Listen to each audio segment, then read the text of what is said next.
कहानी की शुरुआत में हमें एक डिलीवरी बॉय दिखाया जाता है जिसका नाम टे जिन होता है। वो बहुत ज्यादा गरीब लड़का होता है, इसीलिए वो दिन रात एक करके पैसे कमाता है, जिससे वो अपने छोटे भाई जिन की पढ़ाई का सारा खर्चा भी उठाता है। टाई जिन सारे ऑर्डर्स बहुत तेजी से डिलीवर करता है। वो अपने फ्रेंड्स के ऑर्डर्स डिलीवर करने में भी उनकी मदद करता है। एक रात एक अमीर लड़की और उसका बॉयफ्रेंड उसके हाथ से पार्सल छीनकर सड़क पर फेंक देते हैं। ये देखकर टे जिन को बहुत ज्यादा गुस्सा आता है, इसलिए वो फौरन मोटरसाइकिल पर सवार होता है और उन दोनों का पीछा करना शुरू कर देता है। टे जिन बहुत एक्सपीरियंस्ड राइडर होता है और बहुत तेजी से मोटरसाइकिल चलाता है। वो उन दोनों को अपनी नजरों से गायब नहीं होने देता और शॉर्टकट रास्ते से उन्हें पकड़ लेता है। टे जिन अपनी मोटरसाइकिल उनके सामने सड़क पर रोक देता है और फिर वही खाना निकालता है जो उन्होंने सड़क पर फेंक दिया था। टे जिन उन्हें वो खाना वापस कर देता है और उस खाने के पैसे मांगता है। तभी आसपास के लोग भी वहां जमा हो जाते हैं। लोगों के सामने इंसल्ट से बचने के लिए अमीर लड़का मजबूरन पैसे दे देता है। अपना काम खत्म करने के बाद टे जिन अपने छोटे भाई जिन से मिलने जाता है। टे जिन अपने छोटे भाई से बहुत प्यार करता है क्योंकि उनकी यही छोटी सी फैमिली होती है। टे जिन को प्लांट्स का बहुत शौक होता है, इसीलिए वो अपना कैफे भी खोलने वाला होता है। जाने से पहले टे जिन अपने भाई से थोड़ा नाराज भी होता है क्योंकि वो एग्जाम्स में फेल हो रहा था। वो उसे समझाता है कि स्टडी पर पूरा ध्यान दो। उसके बाद टे जिन मोटरसाइकिल पर वहां से चला जाता है। जब जिन घर पहुंचता है तो उसे पता चलता है कि टे जिन ने उसके अकाउंट में 50,000 वॉन भेज दिए हैं ताकि वो बिना किसी परेशानी के अपनी पढ़ाई जारी रख सके। दूसरी तरफ टे जिन अपने प्लांट्स के लिए कुछ फर्टिलाइजर लेकर आता है। टे जिन पौधों का बहुत ज्यादा ख्याल रखता है। उसके दोस्त भी उसके कैफे को डेकोरेट करने में उसकी मदद कर रहे होते हैं क्योंकि कुछ ही दिनों बाद उसका कैफे ओपन होने वाला होता है। फिर उन सब के लिए टे जिन की फियांसी सियो योन खाना लेकर आती है और सब मिलकर खाना खाते हैं और हंसी मजाक करते हैं। बाद में टे जिन और सियो योन एक दूसरे से बात करते हैं। वो दोनों एक दूसरे से बहुत मोहब्बत करते हैं और जल्द ही शादी करने वाले होते हैं। सियो योन उससे कहती है, तुम मुझे इसलिए पसंद हो क्योंकि तुम बहुत मेहनती और स्ट्रगल करने वाले लड़के हो। उसी वक्त हम यह भी देखते हैं कि टे जिन और सियो योन दोनों ने अपने हाथों में ब्रेसलेट्स पहने हुए हैं। ये ब्रेसलेट्स उनकी मंगनी की अंगूठियों की जगह होते हैं क्योंकि टे जिन के पास इतने पैसे नहीं होते कि वो एक गोल्ड रिंग खरीद सके। अगली सुबह टे बहुत जल्दी उठता है और पूरे दिन के लिए अपना खाना तैयार करता है। उसके बाद वो काम पर चला जाता है और ऑर्डर्स डिलीवर करने लगता है। टे जिन बिल्कुल नहीं जानता था कि आज के दिन का हर सेकंड पहले ही किसी ने प्लान कर रखा है। दरअसल किसी ने उसकी जिंदगी बर्बाद करने की एक बहुत बड़ी साजिश कर रखी थी, जिसके बारे में आगे जाकर पता चलेगा। पार्सल डिलीवर करने के बाद जैसे ही वो वापस जाने के लिए मुड़ता है, उसी वक्त लिफ्ट ऊपर चली जाती है, इसलिए उसे सीढ़ियों से नीचे आना पड़ता है। तभी उसकी नजर एक प्लांट पर पड़ती है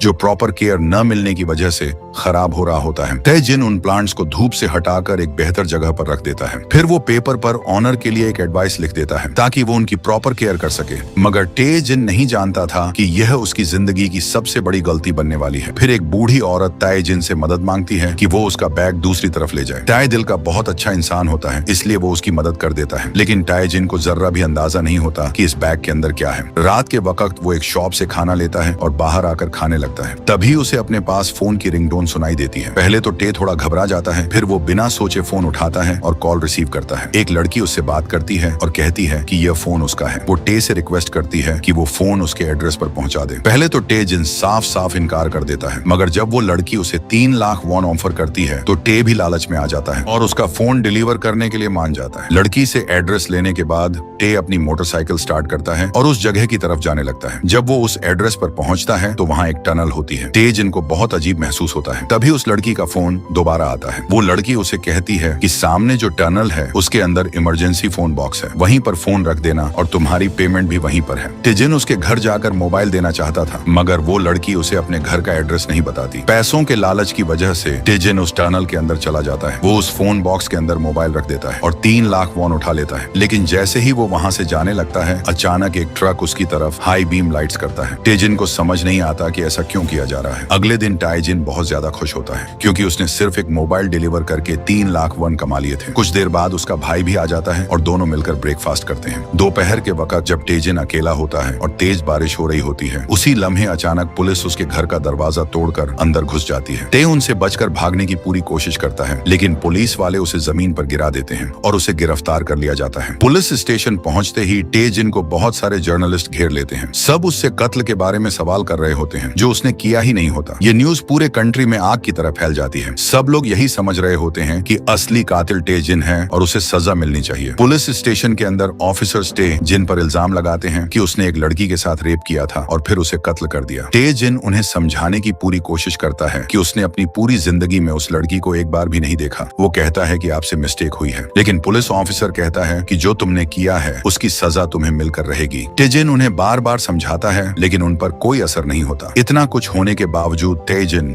अपने प्लांट्स के बारे में परेशान होता है। वो सोचता है कि अब उनकी देखभाल कौन करेगा। उसे डर होता है कि उसकी गैर मौजूदगी में प्लांट्स खराब हो जाएंगे। दूसरी तरफ लड़की की लाश सूटकेस के अंदर से मिलती है। ये वही सूटकेस होता है जो कल ताइजिन ने एक बूढ़ी औरत की मदद करते वक्त सड़क की दूसरी तरफ ले जाकर रखा था। टाई के दोस्त भी उससे मिलने आते हैं। टाई उनसे कहता है कि वो उसके प्लांट्स का ख्याल रखें। तभी उसके दोस्त उसे बताते हैं कि उसकी सारी पर्सनल इंफॉर्मेशन और साथ में सियो योन और ताई जिनकी प्राइवेट पिक्चर सोशल मीडिया पर लीक हो चुकी है। ये देखकर सियो योन भी अपसेट हो जाती है। उसे भी शक होने लगता है कि कहीं ताइजिन ने ही उनकी प्राइवेट पिक्चर सोशल मीडिया पर अपलोड तो नहीं की। जेल में ताइजिन इन्वेस्टिगेटर से कहता है, मैंने किसी का कत्ल नहीं किया, मुझे यहाँ से कब जाने दोगे? इन्वेस्टिगेटर कहता है कि अगर तुम्हारी बेगुनाही साबित हो गई तो तुम जा सकते हो, वरना तुम पूरी जिंदगी जेल में सड़ने वाले हो। ताइजिन गुस्से में कहता है, मैंने कुछ नहीं किया। मगर जेल में उसकी बात सुनने वाला कोई नहीं होता। आखिरकार ते बेबस होकर पूरी तरह टूट जाता है। वो समझ नहीं पाता कि अचानक उसकी जिंदगी में ये सब क्या हो गया है। दूसरी तरफ सियो योन अपनी शॉप को बंद कर देती है और टेजिन का केस लड़ने के लिए एक वकील हायर करती है। वकील कहता है कि उनके पास टाइम कम है, इसलिए उन्हें सब कुछ जल्दी करना होगा। टेजिन के दोस्त उसके प्लांट्स का अच्छी तरह ख्याल रखते हैं और वो फैसला करते हैं कि टे को बाहर निकालने के लिए अपनी पूरी कोशिश करेंगे। अगले दिन सियो योन टे से मिलने जेल जाती है। सियो योन के दिल में एक छोटा सा शक होता है कि कहीं टेजिन ने सच में यह क्राइम तो नहीं किया, लेकिन टे उसे यकीन दिलाता है कि वो ऐसा करने का सोच भी नहीं सकता। सियो योन टे जिन की बात पर यकीन कर लेती है और कहती है, मैं तुम्हें जेल से निकालने की पूरी कोशिश करूंगी, तुम बस जेल के अंदर खुद को संभाले रखना।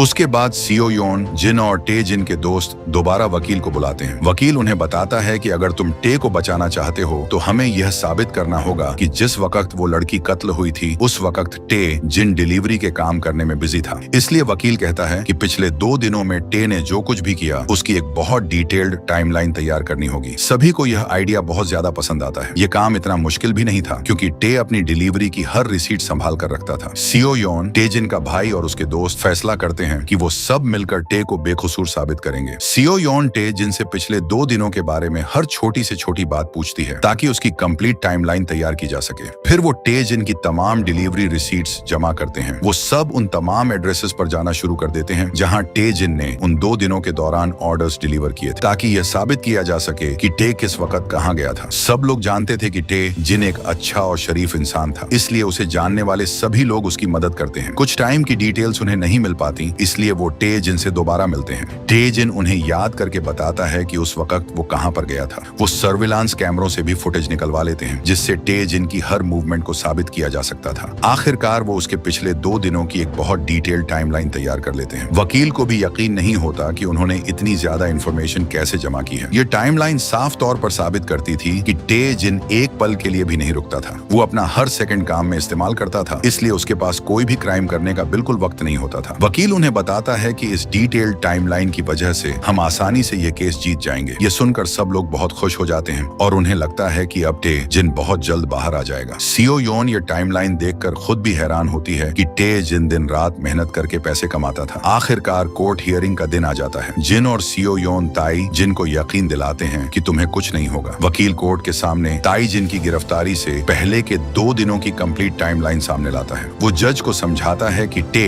जिन हर वक्त काम करता रहता था और उसकी हर मूवमेंट का रिकॉर्ड मौजूद है। आसपास के सभी लोग भी जानते हैं कि वो एक मेहनती और शरीफ इंसान है, इसलिए यह नामुमकिन है कि उसके पास विक्टिम को कत्ल करने का वक्त होता। ये सब कुछ देखकर लगता था कि टे जिन बेगुनाह है, लेकिन जब प्रोसिक्यूटर खड़ा होता है तो सब कुछ बदल जाता है। प्रोसिक्यूटर कहता है, टे जिन मुझे भी कातिल नहीं लगता, लेकिन कत्ल करने का सीक्रेट वकील की बनाई हुई टाइमलाइन में ही छुपा हुआ है। इस टाइमलाइन के मुताबिक टे जिन ने विक्टिम को भी एक ऑर्डर डिलीवर किया था, लेकिन सबसे अजीब बात यह होती है कि टे जिन ने विक्टिम को वो ऑर्डर डिलीवर करने में 7 मिनट लगा दिए थे। प्रोसिक्यूटर के मुताबिक डिलीवरी के लिए 7 मिनट का वक्त बहुत ज्यादा है और यही वो टाइम होता है जिसमें टे जिन ने क्राइम को अंजाम दिया। उसी वक्त टे जिन को याद आता है कि उसने वहां पर रखे एक प्लांट को धूप से दूर रखा था और एक पेपर पर उसकी केयर के लिए एक नोट छोड़ा था, इसीलिए उसे वहां 7 मिनट लग गए थे।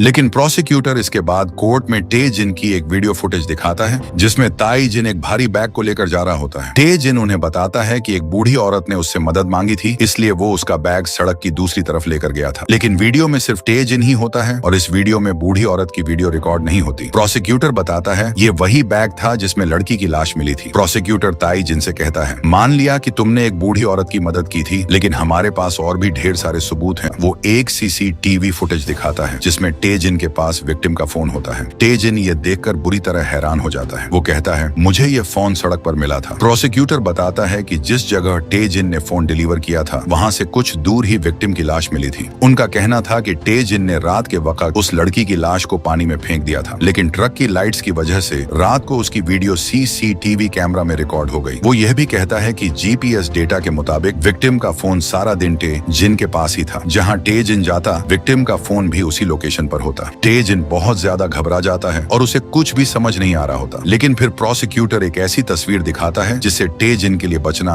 नामुमकिन हो जाता है। वो क्राइम सीन की तस्वीरें कोर्ट के सामने लाता है। प्रोसिक्यूटर कहता है कि जब टेजिन ने 7 मिनट डिलीवरी करने में लगा दिए थे तब उसने लड़की को बाथरूम के अंदर बेदर्दी से कत्ल किया था। क्राइम सीन की तस्वीर में टेजिन और सीओ योन की मंगनी वाला ब्रेसलेट भी नजर आता है। यह देखकर सीओ योन को यकीन हो जाता है कि लड़की का कत्ल ताई जिन ने ही किया था। तब प्रोसिक्यूटर कहता है कि ताई जिन यह भी झूठ बोल रहा था कि उसे एक पौधे की वजह से होटल में 7 मिनट लग गए थे। प्रोसिक्यूटर उन्हें पूरे होटल की तस्वीरें दिखाता है जहां एक भी पौधा मौजूद नहीं होता। प्रोसिक्यूटर टे जिन को एक रिपोर्ट भी दिखाता है जिससे यह साबित होता था कि ताई जिन ने लड़की के साथ रेप किया था। इतने मजबूत सबूत होने की वजह से टे जिन का बचना नामुमकिन था। वो उठकर जज को समझाने की कोशिश करता है और चीख कर कहता है, मैंने कुछ नहीं किया, मैं बेकसूर हूँ। लेकिन पुलिस उसकी बात नहीं सुनती और उसे दोबारा हिरासत में ले लेती है। ताई जिन चीखता रहता है मगर पुलिस वाले उसे वहाँ से लेकर चले जाते हैं। आखिरकार ताई जिन को उम्र कैद की सजा सुना दी जाती है। अगली सुबह सीओ योन ताई जिन से मिलने जेल आती है। वो उसे बताती है कि वकील ने तुम्हारा केस लड़ने से इनकार कर दिया है। कोई और वकील भी यह केस हैंडल करने के लिए तैयार नहीं हो रहा क्योंकि सबको लगता है कि टे जिन ने बेदर्दी से लड़की का कत्ल किया था। फिर सीओ योन टे जिन से वो मंगनी वाला ब्रेसलेट दिखाने को कहती है जो दोनों ने पहन रखा था, लेकिन जब टे जिन अपने हाथ को देखता है तो ब्रेसलेट उसके पास नहीं होता। सीओ योन ने ट्रायल के दौरान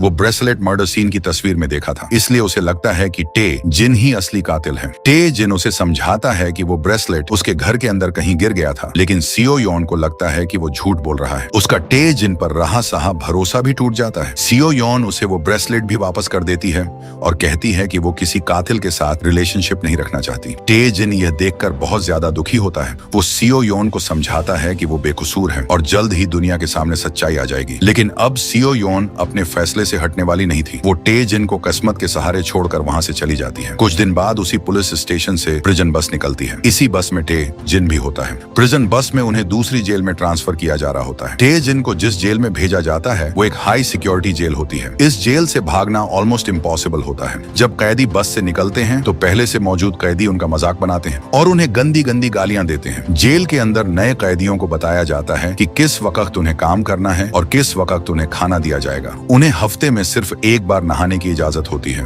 फिर उनकी बहुत सख्ती से इंस्पेक्शन की जाती है, जिसके बाद उन्हें एक नई आइडेंटिटी मिल जाती है। अब ताई जिन को ऑफिशियली कातिल बना दिया जाता है। अगली सुबह एक वकील ताई जिन से मिलता है जिसका नाम किम होता है। किम ताई जिन से कहता है, मैंने तुम्हारी पूरी केस फाइल देखी है। मुझे लगता है तुम्हारे साथ गलत हुआ है। मैं कोर्ट के फैसले को ठीक नहीं मानता। मुझे ऐसा लगता है जैसे किसी ने जानबूझकर तुम्हें इस झूठे केस में फंसाया है। ताई जिन कहता है, मेरी बातों पर कोई यकीन नहीं करता। मुझे मेरे अपने भी छोड़कर चले गए और उन्हें भी लगता है कि मैं कातिल हूँ। किम उसे तसल्ली देता है और कहता है, मुझे तुम्हारी हर बात पर भरोसा है। फिर किम अपनी नोटबुक और मोबाइल निकालता है और सब कुछ रिकॉर्ड करने लगता है। किम उससे कहता है, तुम अच्छी तरह सोचो और कोई भी ऐसी चीज याद करने की कोशिश करो जो मेरी मदद कर सके, जिससे मैं दोबारा केस ओपन कर सकूं। ताई जिन को एक बात परेशान कर रही होती है कि क्राइम सीन पर जो ब्रेसलेट मिला था वो उसका नहीं था, वो किसी और का ब्रेसलेट था। तभी ताई जिन को याद आता है कि उसका ब्रेसलेट उसके भाई के रूम में गिर गया था। किम कहता है, मैं अच्छी तरह इन्वेस्टिगेशन करूंगा और इस छोटे से क्लू से दोबारा केस ओपन करूंगा। किम ताई जिन से उसके घर का एड्रेस लेता है और ताई जिन को समझाता है कि हमारे दरमियान हुई बात किसी को भी मत बताना। किम की वजह से ताई जिन को थोड़ी उम्मीद मिलती है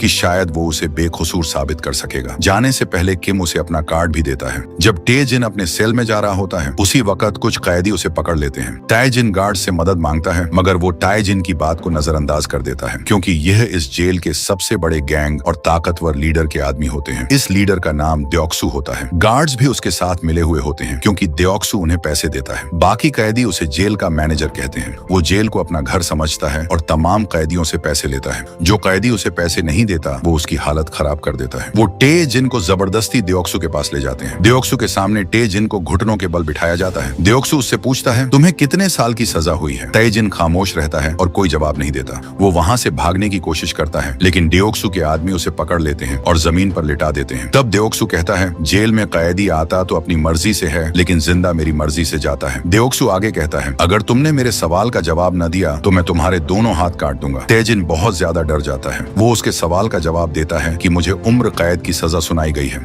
देओक्सू जानता था कि टे जिन रेप और मर्डर के केस में जेल आया है, इसलिए वो कहता है, मैं जेल में तुम्हारी जिंदगी जहन्नुम बना दूंगा। तभी गार्ड्स वहां आ जाते हैं, इसलिए देओक्सू उसे जाने देता है। उसके बाद ताई जिन को वापस उसके सेल में भेज दिया जाता है। वहां पहले से एक कैदी मौजूद होता है। वो भी ताई जिन को तंग करना शुरू कर देता है, लेकिन ताई जिन की यहाँ से निकलने की उम्मीद अब भी जिंदा होती है, क्योंकि उसे लगता है कि वकील किम उसे बेकसूर साबित कर देगा। मेस में ताई जिन खाना लेता है और देओक्सू से डरकर उससे काफी दूर बैठ जाता है। तभी उसके पास दो कैदी भी आकर बैठ जाते हैं। वो उसे बताते हैं कि देओक्सू को उम्र कैद की सजा हुई थी, लेकिन वो बहुत ज्यादा अमीर फैमिली से था, इसलिए उसने बड़े बड़े ऑफिसर्स को रिश्वत देकर अपनी सजा कम करवा ली और उसे सिर्फ 10 साल की सजा हुई। फिर वो टे जिन को एक बहुत बुरी बात बताते हैं। वो कहते हैं कि देओक्सू उन कैदियों से बहुत ज्यादा नफरत करता है जिन्होंने किसी के साथ रेप किया हो, क्योंकि उसकी बहन के साथ भी किसी ने रेप किया था, फिर उसे बेदर्दी से कत्ल कर दिया। इसलिए जो भी कैदी रेप की वजह से जेल में आता है, देओक्सू उसकी जिंदगी जहन्नुम बना देता है। यह सुनकर टे जिन बहुत ज्यादा डर जाता है, क्योंकि उस पर भी रेप का इल्जाम था। इसलिए उसे यकीन हो जाता है कि देओक्सू उसे छोड़ने वाला नहीं है। वो कैदी उसे यकीन दिलाते हैं कि अगर वो उनके साथ रहे तो वो उसे देओक्सू से बचा सकते हैं। वो उसे अपनी गैंग में शामिल होने की ऑफर करते हैं। टे जिन भी उनकी बातों में आ जाता है और उनकी गैंग ज्वाइन करने का फैसला कर लेता है। वो दोनों झूठ बोलकर टे जिन को बाथरूम में ले जाते हैं और कहते हैं, हम यहाँ तुमसे एक जरूरी बात करने आए हैं। लेकिन टे जिन को पता नहीं होता कि यह दोनों असल में देओक्सू के आदमी होते हैं। वहाँ पहले से कुछ और कैदी भी उसका इंतजार कर रहे होते हैं। वो कैदी फौरन टे जिन को पकड़ लेते हैं और सब मिलकर उसके साथ जिनसी ज्यादती करते हैं। टे जिन जोर से मदद के लिए चीखता है, लेकिन उसे बचाने के लिए वहाँ कोई नहीं आता। अगले दिन ताई जिन बहुत ज्यादा दुखी होता है, लेकिन किम एक और बुरी खबर सुनाता है। किम कहता है, मैं इन्वेस्टिगेशन के लिए तुम्हारे घर गया था, लेकिन जब मैं वहाँ पहुंचा तो उसके भाई ने खुदकुशी कर ली थी। उसने अपनी खुदकुशी यूट्यूब पर लाइव की थी। ये सुनकर टे जिन पूरी तरह टूट जाता है, क्योंकि अब इस दुनिया में उसका कोई भी अपना नहीं होता। ऊपर से देओक्सू के आदमी उसे और भी ज्यादा जलील करते हैं। ताई जिन समझ जाता है कि उसका न कोई अपना है, न कोई सहारा और न ही कोई ऐसी वजह है जिसके लिए वो जिंदा रहे। वो इतना ज्यादा टूट जाता है कि उसे अपनी जिंदगी बोझ लगने लगती है। इसीलिए टे जिन फैसला करता है कि वो भी अपने भाई की तरह खुदकुशी करेगा। वो फंदे से लटककर अपनी जान देने की कोशिश करता है, मगर गार्ड्स वक्त पर पहुंच जाते हैं और उसे हॉस्पिटल ले जाते हैं। इस तरह टे की जान बच जाती है। लेकिन टे जिन सिर्फ 1 महीने के अंदर 3 बार खुदकुशी करने की कोशिश करता है, मगर हर बार वो बच जाता है। हॉस्पिटल में एक कैदी योंग भी टे जिन की हालत देखता है और उसे टे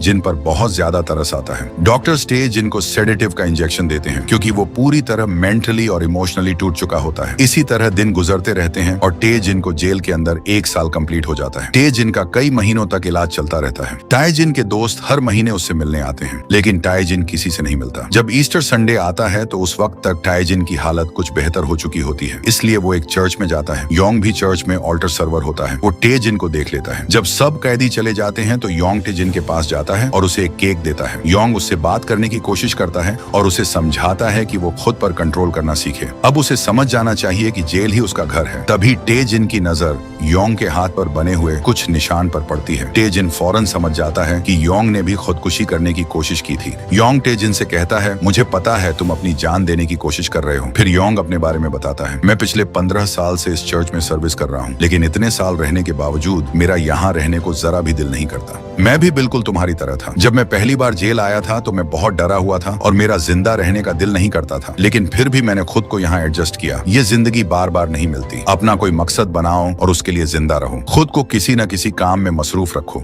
इस तरह यह मुश्किल वक्त भी गुजर जाएगा। एक दिन तुम पीछे मुड़कर देखोगे तो तुम्हें महसूस होगा कि वो मुश्किल दिन तुम्हारी जिंदगी में आए ही नहीं थे। यॉन की बातें ताई जिन के दिल को छू जाती हैं। वो अचानक फूट फूट कर रोने लगता है और उसी वक्त फैसला करता है कि वो अपना वक्त बर्बाद नहीं करेगा। करेगा। अपने सेल में जाने के बाद ताई जिन एक पेपर पर अपने लिए एक रूटीन बनाता है ताकि वो अपना वक्त किसी काम में लगा सके और उसकी जिंदगी का कोई मकसद बन जाए। जेल में डियोक्सो के आदमी उसे पकड़कर बुरी तरह मारते हैं, इसलिए वो उनसे बचने के लिए रोजाना सख्त एक्सरसाइज करता है। वो जेल में बनी लाइब्रेरी में जाकर बुक्स पढ़ता है। जेल में ताई जिन को एक खाली जगह नजर आती है। एक पुलिस वाला उसे कुछ बीज लाकर देता है, इसलिए ताई जिन जमीन को अच्छी तरह ठीक करता है और उन बीजों को वहां लगा देता है। ताई जिन को पहले से पौधों का शौक था, इसलिए वो पौधों के बारे में सब कुछ जानता था। साथ साथ वो रिपेयर वर्कशॉप में कोर्सेज लेना भी शुरू कर देता है। ताई रोज एक्सरसाइज करता है। दिन हफ्तों में और हफ्ते महीनों में बदलते जाते हैं। वो अपने लिए एक प्रॉपर वर्कआउट रूटीन बना लेता है और मुसलसल उसकी प्रैक्टिस करता रहता है। ताई जिन डियोक्सो को जहां भी मिलता, डियोक्सो उसे हर बार बुरी तरह मारता, लेकिन ताई जिन उसे अपनी ट्रेनिंग समझता और उसके हर अटैक को बर्दाश्त करता। आहिस्ता आहिस्ता वो इम्प्रूव हो रहा था। वो खाना भी पहले से ज्यादा खाता था, जिससे वो पहले से ज्यादा मजबूत और पावरफुल बन जाता है। उसके पौधे भी उगाते हैं। ताई जिन उनका भी ख्याल रखता है और अपनी रूटीन पर सख्ती से अमल करता है। योंग ताई जिन को एक बुक देता है। वो उस बुक को पढ़ता है और सीखता है कि जेल के अंदर कैसे सरवाइव करना है। योंग और ताई जिन अच्छे दोस्त भी बन जाते हैं। उन दोनों की फ्रेंडशिप आगे जाकर और भी इंटरेस्टिंग हो जाती है। जेल में अब ताई जिन का वक्त बहुत तेजी से गुजरने लगता है और देखते ही देखते 5 साल गुजर जाते हैं। दूसरी तरफ हमें एक बहुत ज्यादा अमीर आदमी का घर दिखाया जाता है। वो अपने खास रूम में जाता है और अपने नए मिशन को पूरा करने वाला होता है। उसके सामने एक बहुत बड़ी स्क्रीन होती है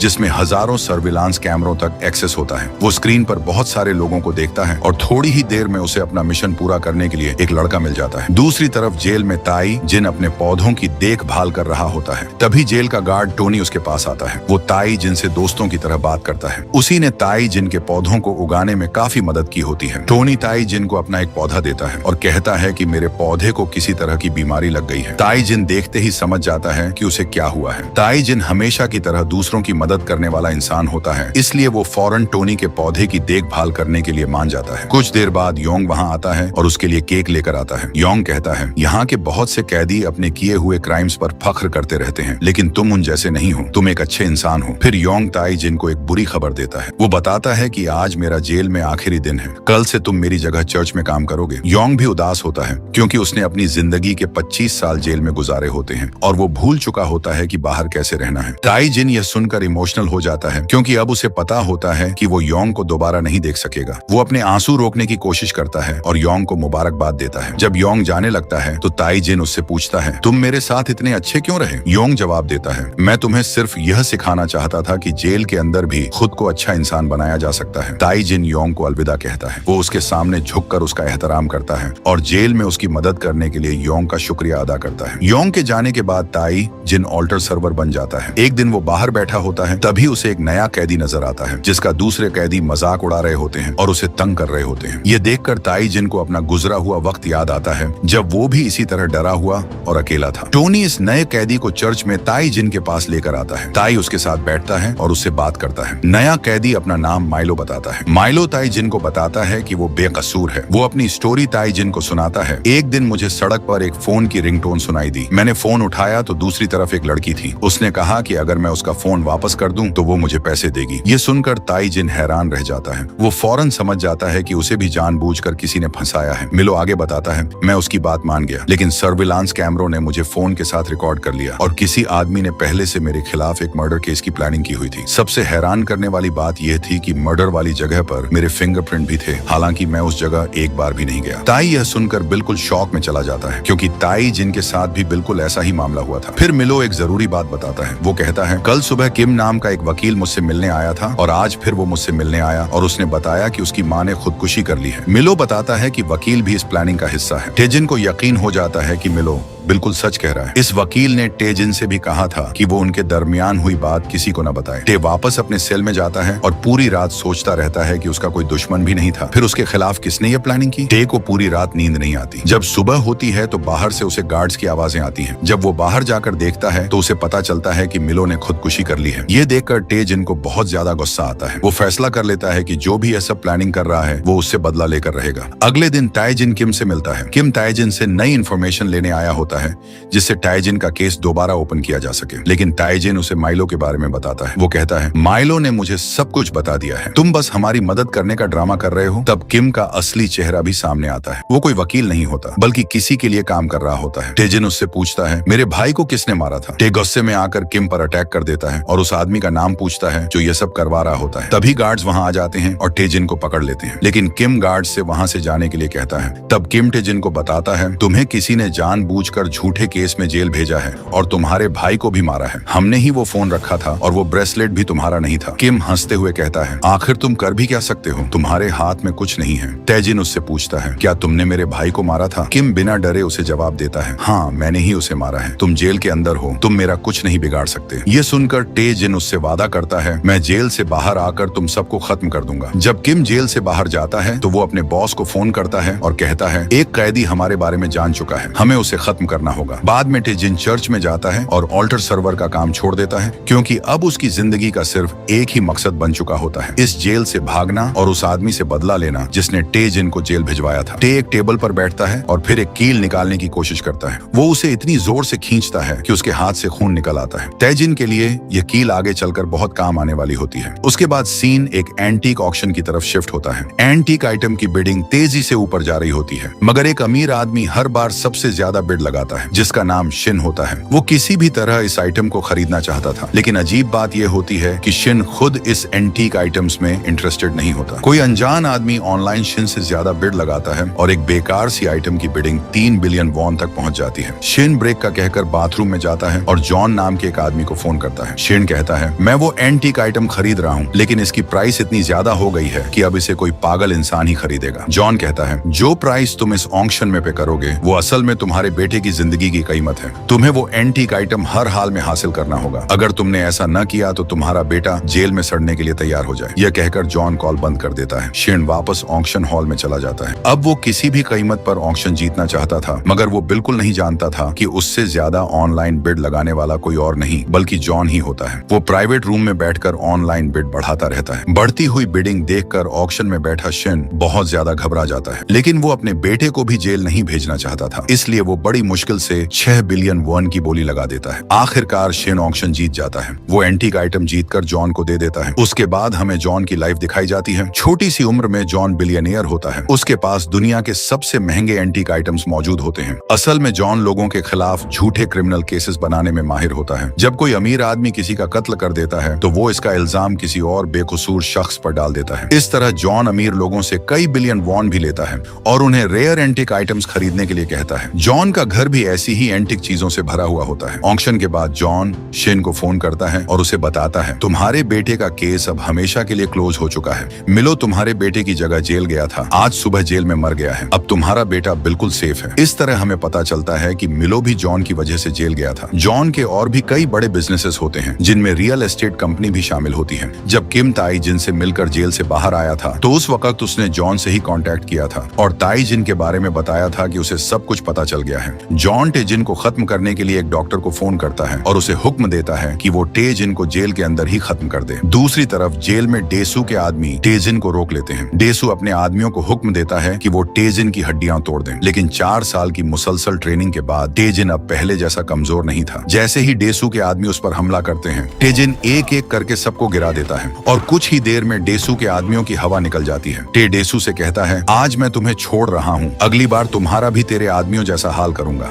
डेसू पहली बार किसी से डर रहा होता है। उसकी सब कैदियों के सामने इज्जत खाक में मिल जाती है। अब वो हर हाल में टेजिन से बदला लेना चाहता था। तभी 2 कैदी बैठकर बात कर रहे होते हैं कि तेजिन ने डेसू के आदमियों को बुरी तरह मारा था, लेकिन उन्हें अंदाजा नहीं होता कि डेसू उनकी बात सुन रहा है। वो सीधा उन पर अटैक कर देता है और एक आदमी को बुरी तरह मारने लगता है। कोई भी उसे बचाने के लिए आगे नहीं आता। डेसू के आदमी गार्ड्स को भी वहां से दूर ले जाते हैं। तभी वहां एक नया कैदी आता है जिसका नाम गैंग जय होता है। गैंग जय और डेसू कभी जेल में एक दूसरे के दुश्मन हुआ करते थे, लेकिन अब वो एक दूसरे के दोस्त बन चुके थे। अब देखना यह है, क्या टेजिन जेल के अंदर जिंदा बच पाएगा और वो कैसे जॉन से अपने भाई की मौत का बदला लेगा। ये जानने के लिए देखिए अगला पार्ट। अगर वीडियो अच्छी लगी हो तो वीडियो को लाइक और चैनल को सब्सक्राइब जरूर कीजिएगा और कमेंट में प्यारा सा इमोजी जरूर ड्रॉप करना।